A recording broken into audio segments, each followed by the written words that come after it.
The United States of America officially was born on the 4th of July, 1776, when 13 American colonies declared their independence from Great Britain.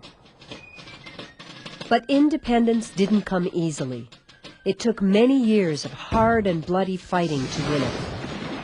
But what had happened to drive the colonies into a violent war against what was back then the world's most powerful nation? In order to find out, let us go back in time to the year 1763, 12 years before the Revolutionary War began. In 1763, a peace treaty had just been signed, ending a long series of costly conflicts between Britain and France, called the French and Indian Wars. France was the loser and was forced to hand over nearly all her American territory to Great Britain. In order to prevent bloodshed, France had tried to keep settlers out of the Indian hunting lands west of the Appalachian Mountains. After Great Britain took control of the region, the king did not want to fight another war in North America, so he forbid colonial settlement on the western lands. The king's proclamation angered many colonists, especially along the western frontier, who wanted to use the Indian lands for their own purposes. They believed that a king who ruled from far across the ocean couldn't possibly understand the colonists' needs and had no right to limit where they settled. That was how the troubles in the colonies began, but there were many more soon to come. Up until 1764, Britain hadn't interfered much with the way her colonies were run. The government had maintained an informal policy of healthy neglect. As a result, the colonies were somewhat independent and weren't used to being told what to do. But the British government had gone deeply in debt fighting France, and it desperately needed money. So it was decided that the colonies had to help pay for their own defense. To raise this money, Parliament made a new law called the Sugar Act. It required payment of a tariff on imported items such as molasses, sugar, wine, and coffee. Tariffs were supposed to be used to regulate trade. However, some Americans realized that the tariffs imposed by the Sugar Act were just a thinly disguised way of getting them to pay new taxes.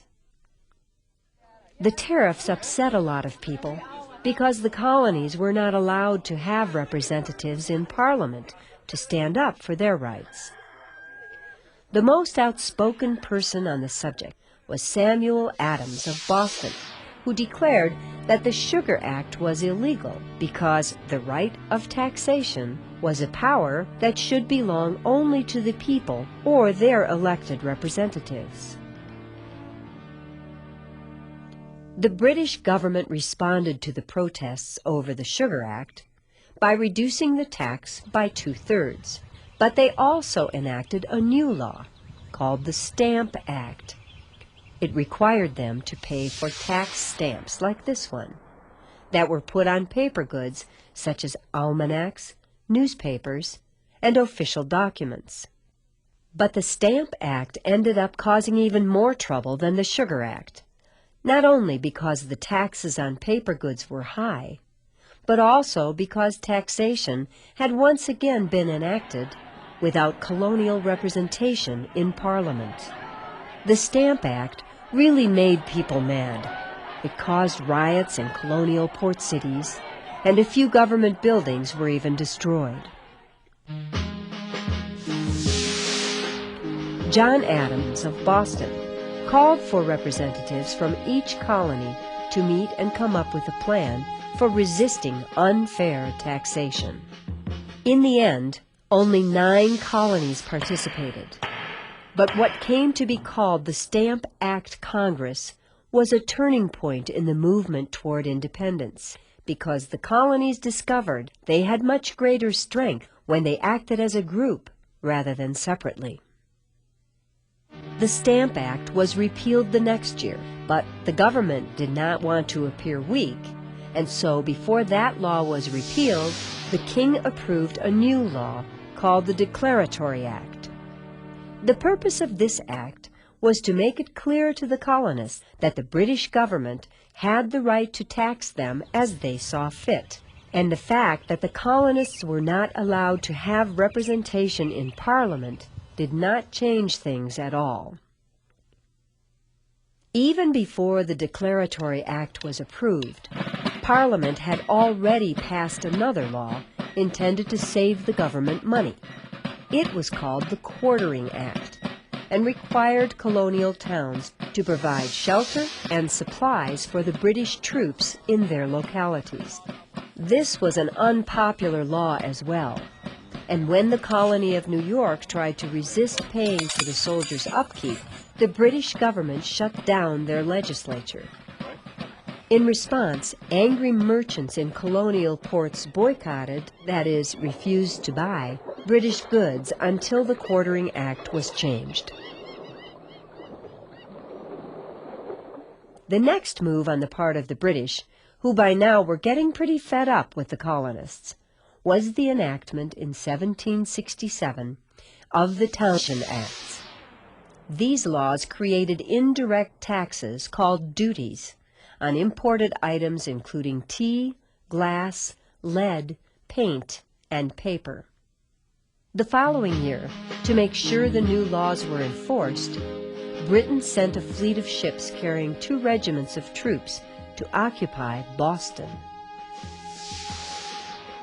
The government provided its troops with special documents called writs of assistance, authorizing them to carry out searches to find tax cheaters.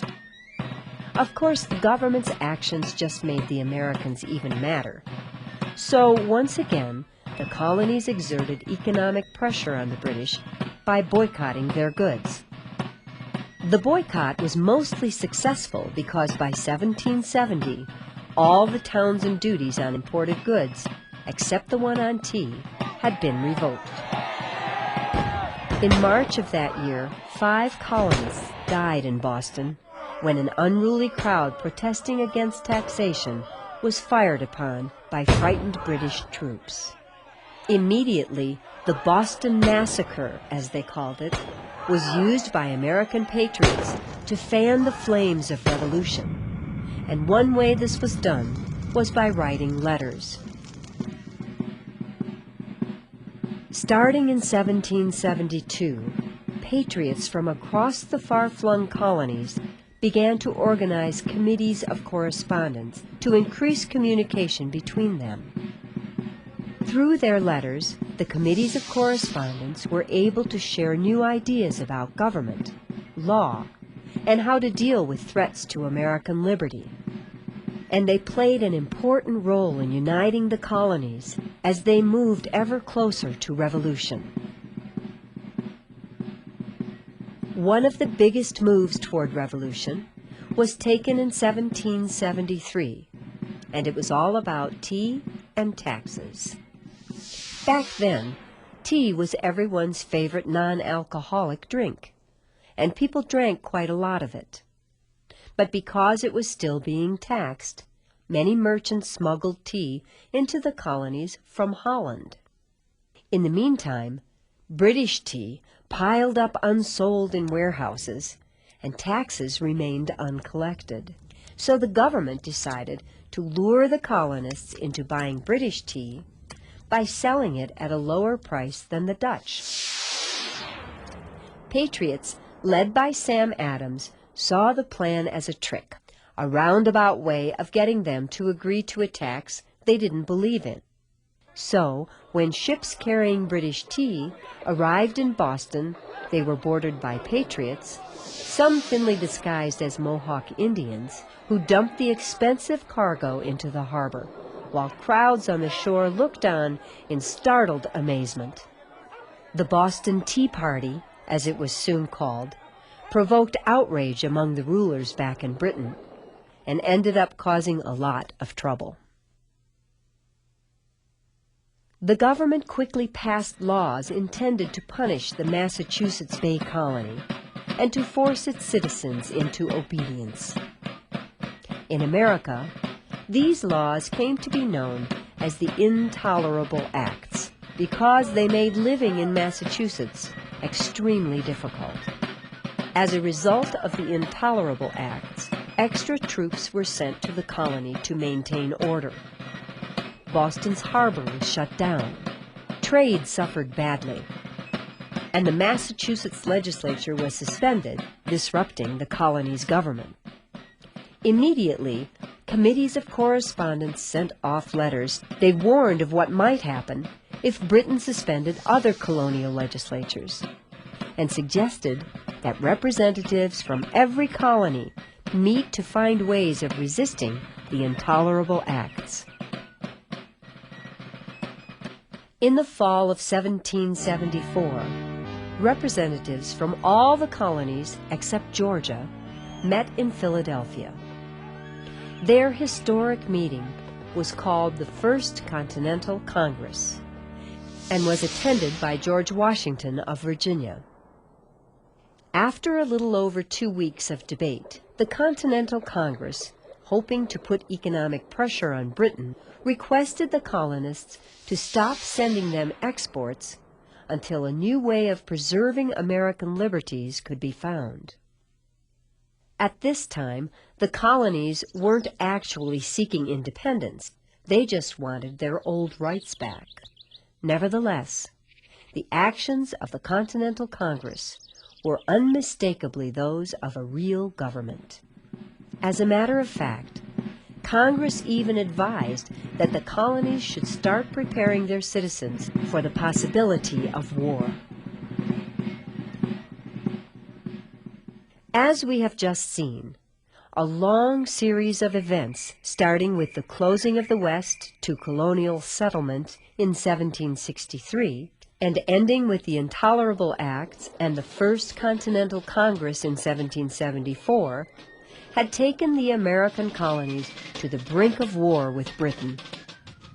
Clearly, many colonists disliked being told what to do, disliked being expected to obey without a word of disagreement, and hated being taxed without being allowed to have representation in Parliament. Beyond that, there were other factors at work, because by 1774, 167 years had passed since the founding of the first English colony at Jamestown, Virginia. Over such a long period of time, the majority of colonists had developed deep connections with the land and people of America. As this happened, their patriotism slowly shifted away from far-off Britain to the familiar colonies in which they lived. And it was all of these things that helped set the stage for the birth of the new American nation.